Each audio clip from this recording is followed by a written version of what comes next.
शहर से बहुत दूर एक गांव था। उस गांव में एक बरगद का पेड़ था। उस पेड़ पर एक झूला लटका हुआ था, लेकिन कोई भी गांव वाला उस झूले पर बैठने की हिम्मत नहीं करता था। एक दिन घसीटा और उसकी पत्नी निर्मला सो रहे होते हैं। तभी उन्हें खिड़की से किसी के रोने की आवाज आती है। इस वजह से घसीटा की नींद खुल जाती है। अरे ये कौन है? हे भगवान, लगता है ये आवाज उसी बरगद के पेड़ की तरफ से आ रही है। अरे निर्मला, जल्दी उठो, देखो ना, आज फिर से वही रोने की आवाज आ रही है। हे भगवान, ये रोने की आवाज तो उसी झूले की तरफ से आ रही है। तुम डरो नहीं, मैं अभी देखता हूँ। फिर घसीटा खिड़की की तरफ जाता है तो उसकी आंखें फटी की फटी रह जाती हैं। उसे झूले पर एक औरत दिखाई देती है। उसने सफेद रंग की साड़ी पहनी होती है और रो रही होती है। अरे निर्मला, जल्दी यहाँ आओ, देखो झूले पर कोई बैठा हुआ है। फिर निर्मला भी जल्दी से खिड़की की ओर जाती है और उस औरत को देखने लगती है। अजी, ये वही चुड़ैल तो नहीं जिसने इस झूले पर अपना कब्जा कर रखा है? तुम्हारा दिमाग खराब तो नहीं हो गया? वो सिर्फ एक औरत है। अजी, भला रात के 2 बजे कौन पेड़ के नीचे झूला झूलता है? अब तुम रुको, मैं अभी बाहर जाकर देखता हूँ। अरे रुको रुको, तुम्हारा दिमाग खराब तो नहीं हो गया जो खुद मौत के मुंह में मरने के लिए जाना चाहते हो? मैं आपको कहीं नहीं जाने दूंगी। तभी वह चुड़ैल अचानक से गायब हो जाती है। ये सब देखकर वे दोनों डर जाते हैं। अरे मर गए रे, ये तो गायब हो गई। मैंने आपसे कहा था ना जी, ये कोई आम औरत नहीं है। तुम सही कहती हो निर्मला, इस झूले में जरूर कोई गड़बड़ है, तभी कोई गांव वाला इसके आसपास जाने में भी डरता है। अजी, आज तक तो हमने इस झूले के बारे में सिर्फ अफवाहें ही सुनी थी। आज तो अपनी आंखों से देख लिया। मैं अब इस घर में और नहीं रहने वाली। फिर अगले दिन निर्मला का भाई अपनी पत्नी के साथ शहर से उसके घर आता है। अरे निर्मला बहन, तुम कहाँ हो? अरे भाई तुम, आज तुम्हें अपनी बहन की याद कैसे आ गई? बस ऐसे ही, बहुत दिन हो गए थे तो मैंने सोचा अपनी प्यारी बहन से मिल लूं आज। फिर वे लोग पूरा दिन हंसी मजाक करके बिता देते हैं। और फिर रात होने पर, बबलू भाई तुम नीलू के साथ इस कमरे में सो जाओ, हम साथ वाले कमरे में सो जाते हैं। और हाँ, तुम्हें किसी चीज की जरूरत हो तो मुझे बता देना। फिर इतना बोलकर निर्मला अपने कमरे में सोने के लिए चली जाती है। फिर कुछ देर के बाद नीलू की नजर खिड़की के बाहर उस झूले पर पड़ती है। अजी इधर आइए, वो देखिए, वो पेड़ के नीचे एक झूला लगा हुआ है। हमारे शहर में तो ऐसा कहीं देखने को नहीं मिलता। चलिए ना, मेरा बहुत मन है झूला झूलने का, चलिए ना। अरे रुको रुको, अभी तो रात हो गई है, सुबह होते ही झूल लेना, अभी सो जाओ। फिर इतना बोलकर बबलू सोने चला जाता है, लेकिन नीलू उसी झूले को देखती रहती है। अजी सुनिए ना, चलिए ना, मेरा बहुत मन है। लेकिन बबलू नीलू की बात को अनसुना कर देता है और सो जाता है। फिर नीलू सोचती है, अरे ये झूला तो एकदम घर के पीछे ही है, मैं खुद ही चली जाती हूँ। फिर इतना सोचकर नीलू घर से अकेले ही निकल पड़ती है और सीधा उस झूले के पास पहुंच जाती है। अरे वाह, जैसा मैंने सोचा था ये तो बिल्कुल वैसा ही निकला। आज तो मजा ही आ गया। फिर नीलू उस झूले पर बैठ जाती है और झूला झूलने लगती है और गाना गाने लगती है। पंछी बनूं उड़ती फिरूं मस्त गगन में, आज मैं आजाद हूँ दुनिया के चमन में।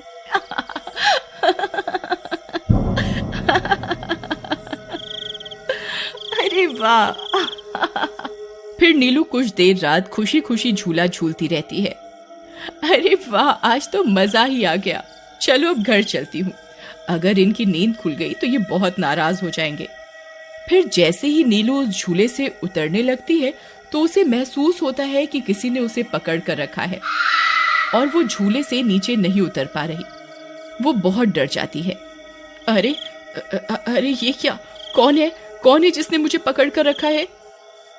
वो इधर उधर देखती है लेकिन उसे कोई दिखाई नहीं देता। अरे मर गई रे, मैं इस झूले से क्यों नहीं उतर पा रही। बचाओ बचाओ, कोई है? अजी सुनते हो, मेरी मदद करो। तभी नीलू की आवाज सुनकर बबलू की नींद खुल जाती है। निर्मला और घसीटा भी उठ जाते हैं और भागते हुए बबलू के पास आते हैं। अरे बबलू, ये तो नीलू की आवाज थी ना, वो कहाँ है? तभी घसीटा की नजर उस झूले पर पड़ती है। उसे नीलू उस पेड़ के नीचे पड़ी हुई दिखाई देती है। हे भगवान, ये क्या अनर्थ हो गया? नीलू उस झूले के पास कैसे चली गई? फिर वे तीनों भागते हुए उस झूले के पास जाते हैं। उन्हें नीलू वहां बेहोश पड़ी हुई मिलती है। हे भगवान, ये तुम्हें क्या हो गया नीलू? नीलू, तुम्हें यहाँ नहीं आना चाहिए था। हे भगवान, अब क्या होगा? फिर वे सब लोग वापस अपने घर आ जाते हैं और सुबह होने पर नीलू को होश आता है। नीलू, तुम ठीक तो हो ना? आज के बाद कभी उस झूले के पास नहीं जाना।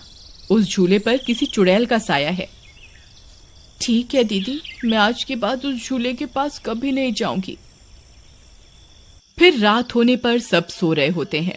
तभी नीलू की नींद खुल जाती है। उसकी आंखें लाल हो जाती हैं और उसके पैर उल्टे हो जाते हैं और वो घर से निकलकर झूले की तरफ चल देती है और झूला झूलने लगती है।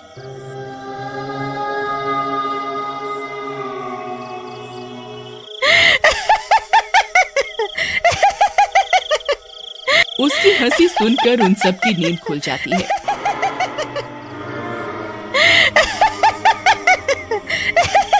निर्मला और घसीटा भागते हुए बबलू के कमरे में आते हैं और नीलू को वहां ना पाकर परेशान हो जाते हैं। हे भगवान, अब ये नीलू कहाँ चली गई?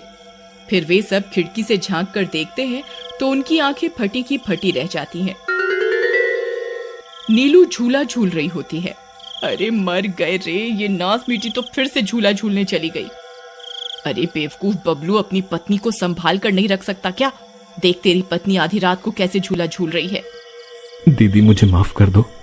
मैंने इसे समझाया भी था कि उस झूले की तरफ कभी मत जाना। अरे जल्दी चलो, हमें अभी नीलू के पास जाना होगा, कहीं कोई अनर्थ ना हो जाए। फिर वे तीनों भागते हुए उस झूले के पास पहुंच जाते हैं। ए नास मीठी नीलू, चल जल्दी से इस झूले से नीचे उतर। तुझे कल भी समझाया था ना इस झूले की तरफ नहीं जाना। एक बार में समझ नहीं आता क्या?